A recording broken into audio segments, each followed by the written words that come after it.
Howdy. Welcome to today's lifestyle video where we assemble a team to teach you something new.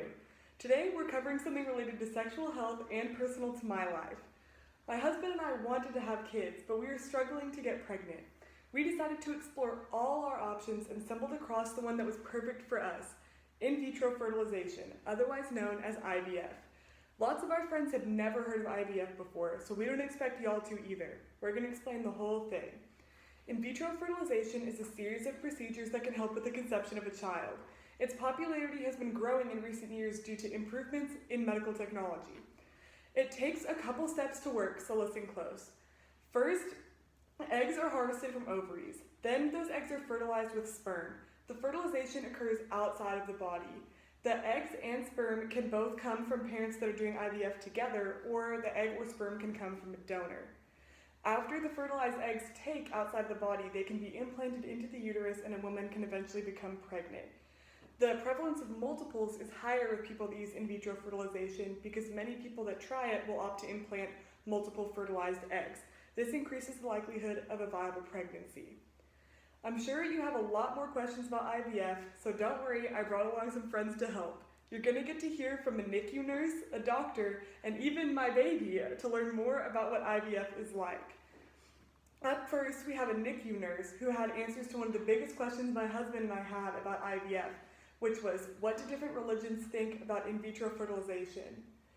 Before we go and meet her, let's just look at one more thing about in vitro fertilization. This is typically something that can also be used to help with the genetic makeup of a child, which is something different than most other conception options for people that are struggling to get pregnant. Let's go and meet the NICU nurse now.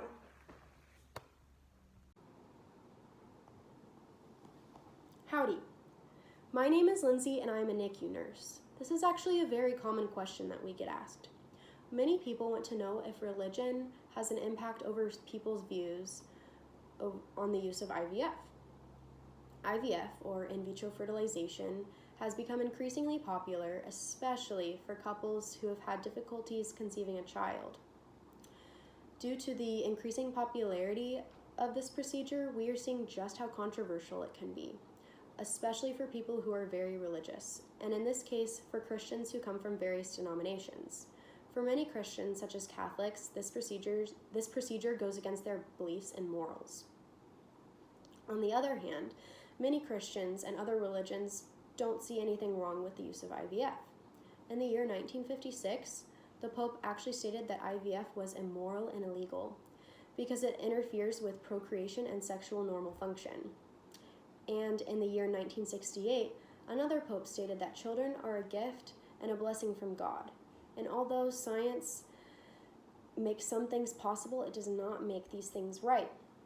Genesis 1:26 through 28 states that humans have a special role when it comes to creation. Because of this, many Catholics believe that conception must be natural and it cannot be affected by science in any way, shape, or form. Although the Catholic Church believes IVF is immoral, many Catholics are unaware of the Church's teachings, and therefore many couples have used this means of conception in order to have a child. If a couple is unaware that the procedure is immoral, they are not subjectively guilty of sin. Even though many Catholics are against the use of IVF, we have found that many Protestants' beliefs on IVF vary, as there is no one set of guidelines that everyone abides by. They do, however, believe that only married couples should be using in vitro fertilization in order to have a child.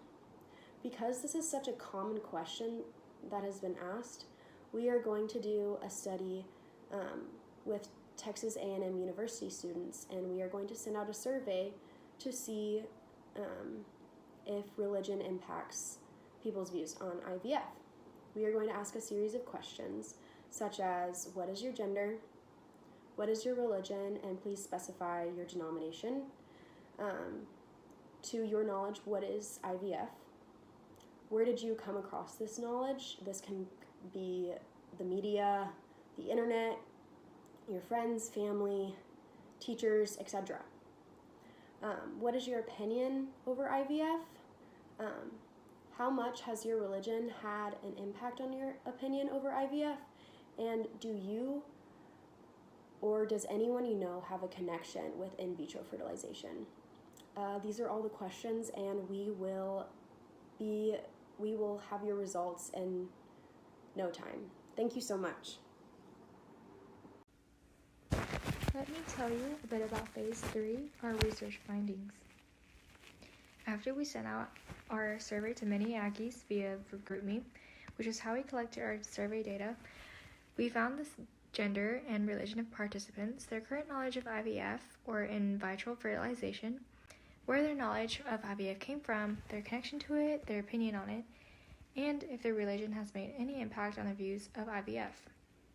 We know from our research that in vitro fertilization involves sperm fertilizing an egg outside of the uterus and the embryo being transferred into the uterus. Of the students surveyed, several didn't know what IVF was, and others gave shallow or inaccurate descriptions. Some students were able to correctly identify IVF, but considering how accessible the information is on the internet, it was surprising how many had a lack of knowledge. Also, looking at our data, many students did not learn about IVF from school, but instead from family, the internet, and popular media such as television. This could be due to Texas schools not requiring sex education, therefore students never hear about IVF in school. Something we found interesting was the overwhelming response of Christian students, particularly those in evangelical denominations, have little to no concern about IVF. Very few people stated they believe IVF was against their beliefs, which was a surprise to us since there is much evidence we found that states many Christians are against using IVF. In conclusion, through our survey, we found that many students have a basic idea of what in vitro fertilization is, and the majority of these students who are knowledgeable receive this knowledge through internet and family members. Others, or about 20%, came across this knowledge through peers or personal experience. Likewise, almost half of the students surveyed had a connection to in vitro fertilization, whether it was him or her or a friend conceived through IVF, a family member used IVF for conception, or etc. Moreover, the majority of these students had a positive opinion about IVF and were all for the idea of conception through IVF. However, there were a few that had no opinion or thought it was not right because it is against their religious views and is freezing life. Overall, about 88% of the students that had answered the survey had stated that religion had little to no impact on their view of in vitro fertilization. The other 12% stated that religion had somewhat or a lot of impact on their view of IVF. Perhaps the reason why religion didn't play as big of a role is because college students are more progressive.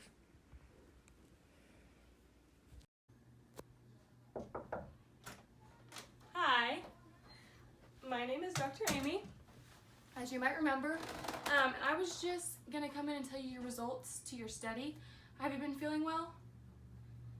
And do you mind if I explain your results with your husband in the room?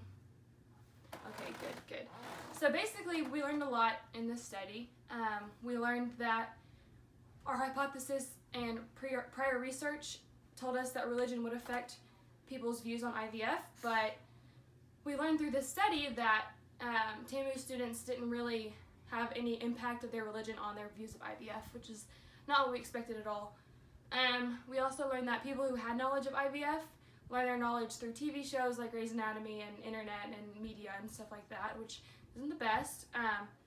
And then the survey was anonymous and not overtly sexual, so we believe that people participated in our survey had they come across it, just because it was super easy and anonymous. And the study taught us as the surveyors what IVF is. Like, we just went more in depth on our knowledge of IVF, and that people of Texas A&M University students were fairly uneducated on the topic, and I feel like that should be something that needs to change. And then also how to be non-judgmental in our future patients, because their opinions and views of things like IVF or any other kind of idea could be different than ours, and we need to be able to accept that. Do you have any questions? Okay, thank you.